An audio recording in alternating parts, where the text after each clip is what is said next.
আসসালামু আলাইকুম ওয়া রাহমাতুল্লাহি ওয়া বারাকাতুহু। ওয়ালাইকুম আসসালাম ওয়া রাহমাতুল্লাহি ওয়া বারাকাতুহু।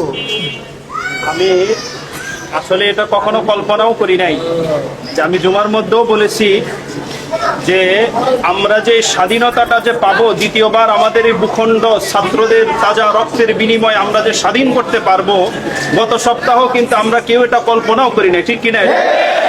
এমনকি যেদিন সোমবার আমরা এই জালেম শাসক থেকে, ফেরাউন থেকে আমরা যে স্বাধীনতা লাভ করেছি, ওই দিনও কিন্তু স্বাধীনতা লাভ করার 1 ঘন্টা আগেও কিন্তু আমরা অনেকে বিশ্বাস করতে পারি না, ঠিক কি?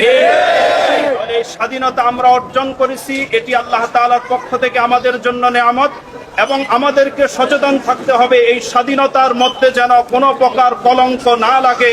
এজন্য আমাদেরকে সর্বপ্রথম সব জায়গায় সচেষ্ট থাকতে হবে। দুর্নীতি আমরা করব না ইনশাআল্লাহ, দুর্নীতিবাজকে আমরা প্রশ্রয় দিব না ইনশাআল্লাহ। যেখানে অন্যায় সেখানেই প্রতিরোধ ইনশাআল্লাহ।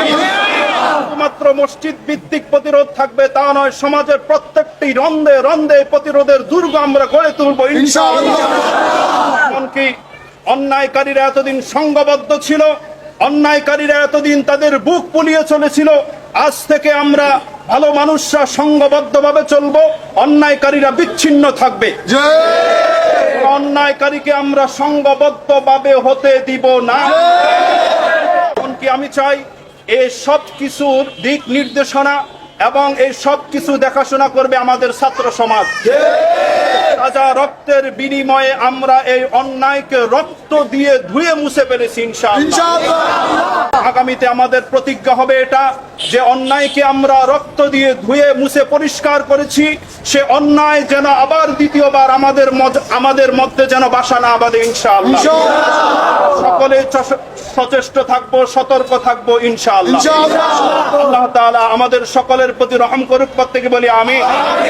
স্বাধীনতা আল্লাহ তাআলা যেন অর্জন যা আমরা করেছি, এই স্বাধীনতাটাকে যেন আল্লাহ তাআলা তার রহমতের চাদর দিয়ে ঢেকে যেন হেফাজত করে, প্রত্যেকে বলি আমিন। এই বলে আমি আমার সংক্ষিপ্ত বক্তব্য শেষ করলাম। আসসালামু আলাইকুম ওয়া রাহমাতুল্লাহ।